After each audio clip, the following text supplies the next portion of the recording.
The narcissist, or whatever you want to call it, that hates God, aims for the Aries side of you. The Aries is the I am, which is the just truth in reality, reality itself, like first response, confident side of the organism of you. It's picked upon, it's picked, and it's the unsure part too. Aries rules the small child that only relies on its emotions, right? It's relying on not only emotions, but the entire tribe or whoever's around it, the caretakers, have profound responsibility. Well, that little baby relies on them to respond wholeheartedly to an emotion in such a way that it communicates back to the child, into the child, what is needed, reciprocating communication, actions and stuff. It's kind of big to say because we suspect, but it's not always the truth, not really, that well, the malignant narcissist is created in childhood. It starts early, where their boundaries are being broken in such a way that is so very ungodly. I mean, the stuff that I have been exposed to and heard, it's terrible. And they tend to be abusive, those people. Uh, if they're not all the time, right? A lot of people have just not gone that way, but a lot of people do go that way. They go a certain sadistic way, and they've been damaged really bad. It, and so one of the things they'll do is tell you about it. That's part of their personality is who they think they are, is they think they're that experience, and really it's like they don't know. It's like, no, you're not really that experience. You're just this moment now, and you have a choice, and they will choose to pull you into their, it could be 45 to 55 years ago, and they'll run through. Before you know it, you are right there in the middle of their abusive situation, whatever they experienced that was horrific.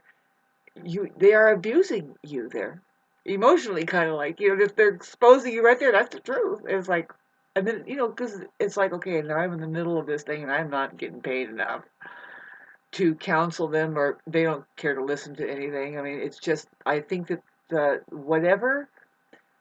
See, I wanted to talk about is like whatever demon that's here that preys on our pain, and loosh is what it's called, right?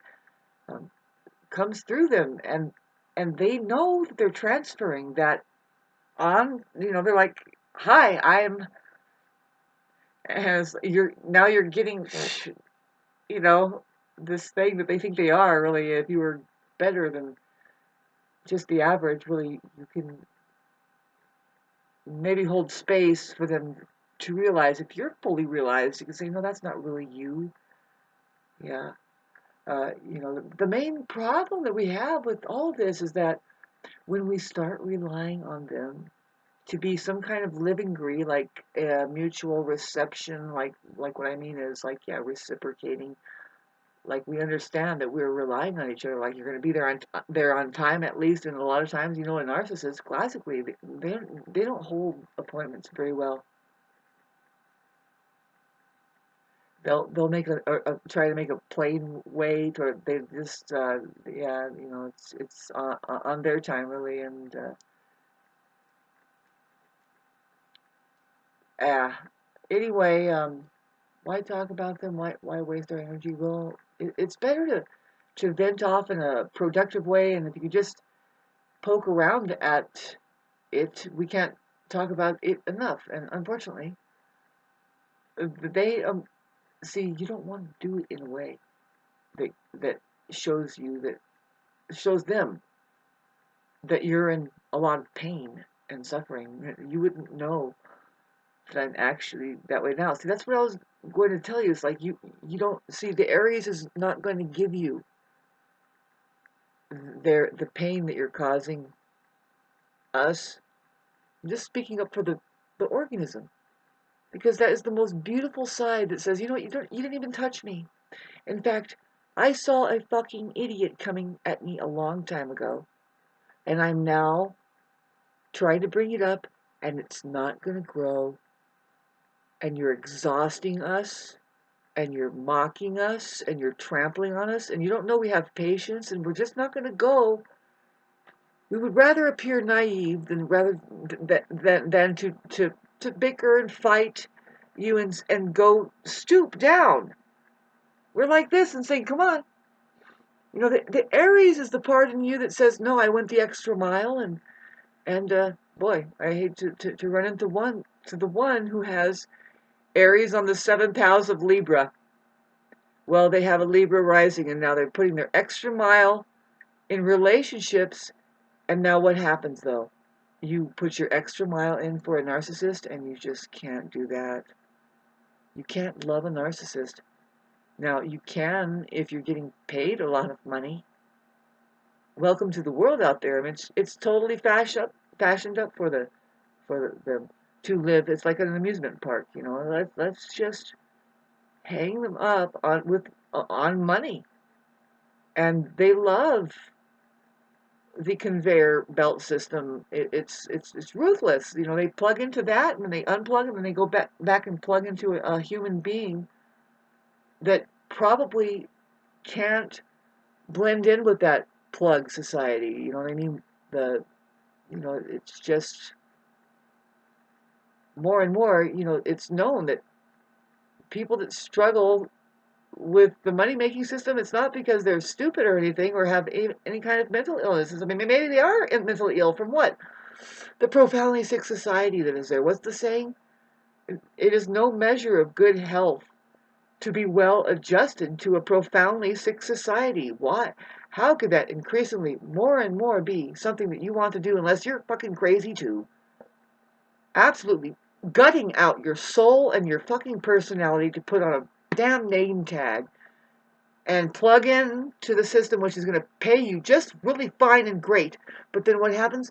Um, you're sucked of your soul, man. Your whole, and so you have to go and find somebody and pay them or manipulate them, right? It's not that you're going to pay them, because what's the catch? What's the complex? Well, with a lot of the education system, I'm not going to give you likes on this, but no, that you go so many years, you graduate, and then you go to college and you graduate, and you got all these graduates, and can't possibly be wrong, right? Especially the military, the militant people. They have parades out there, just, you cannot tell them no because of the reactive abuse that you'll get from these bullies that think that they are so righteous. I mean, all of that fucking steaming conversation that comes with the conversation that is like, can you get real? That is the obvious, but they just think that is the bee's knees. You know, to repeat what the Channel 4 News was saying, and or even just, it depends. You kind of tune in on it, and it's like, wait a minute, this is not a real conversation. People do not bug other people about that. You know, it's like, can you, especially if you are in progress with an intimate relationship, and then they come back with just, they constantly come back with just like a, yeah, did you notice the Mets won yesterday, and or whatever, something. See, I only come from the point of view as being the woman, and then you have the man narcissist, and then I heard there's women narcissists too. I was like, well, what are we really saying then? What is it? Getting back to the poor little children whose boundaries were so broken. It wasn't the regular stuff. See, we have to go through regular trauma. Everybody has to experience boundaries being broken to grow up. I mean, you have to grow up and get your own individual. It's called individuation separation. It's hard when you realize, it's like, God, they're not you and you are not them. Period. They are not you and you are not them. See, this is the thing, is I think just running through this and talking to you about it, what happens is that the fully infused, like the fully encapsulated mind, has an influence there that says, no, I love you. See, there's a point where the infant has to separate from the mother, from everybody.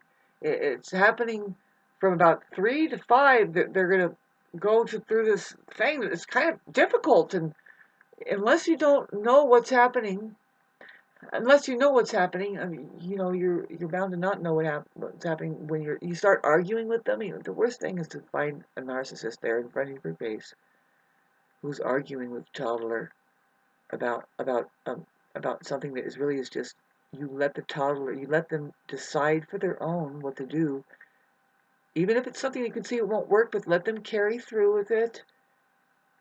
Don't let them hurt themselves, but let them make choices. A lot of people don't know. I mean, I don't know about it. See, I can't say, but no, it makes sense. I kind of experienced it when I was a kid with my mother. She's not going to stop us from doing because she knows better. No, you let them go through experiences.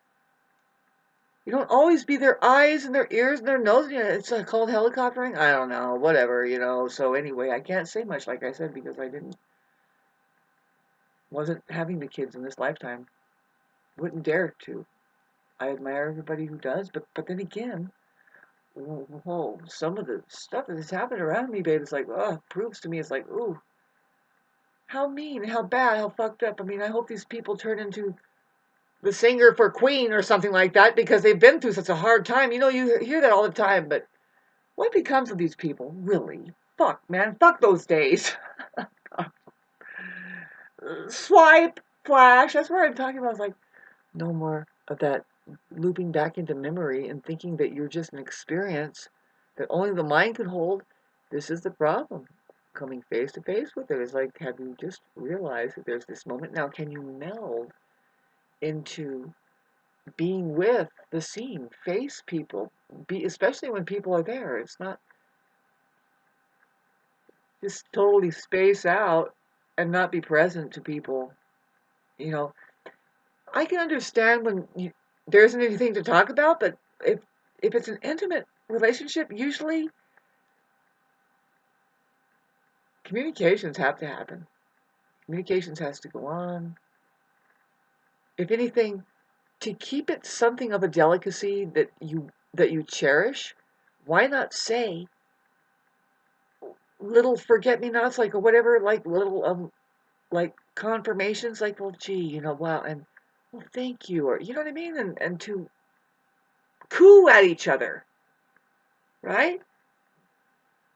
They don't know about that. To cog in, it's called, what is it, confluence? Confluence means, those two words, but fluence. There's the word fluid, kind of like fluid. Influence, confluence. Sorry. Not feeling well, really, but it's the population. See, the population is right now trying to figure out. I speak for all of humanity. We're trying to figure out how do we just acknowledge that there's this overlay of, it's something that people fall back into. See, the more that we can communicate about it, the more that we can just say, oh, fade it out. Otherwise, it's the darkness that takes a grip, and we're like, it's like, why is it so hard when we try to go to the city hall and the 99%, who are those people? Well, they're the people, and then there's very few over here who know better, and there's very few over here who know better. But these are the control people saying, man, I hope those people over there don't influence these people, enough to where they turn on us, because they are the ones who are serving for through our frequency, which is what? Well, get the biggest microphone in the fucking world and start. This is such a controversial subject matter, but don't worry about it. There's a generation right now. There's people using this right now that they don't really have a choice. These are the chosen ones. They're just healthy enough to start buzzing with this existential reality that they don't dare sleep on it. They can't. See, the experience is that we're being fully attacked like crazy from all angles, and we're being like stumped down and numbed down and all this stuff. It's like, really, here, let's circumcise them there, and let's just put a beard on it over there and hang on the cross, and what else? And just keep burning them up, and then put that one down. And what happened to Julie? And what's his name?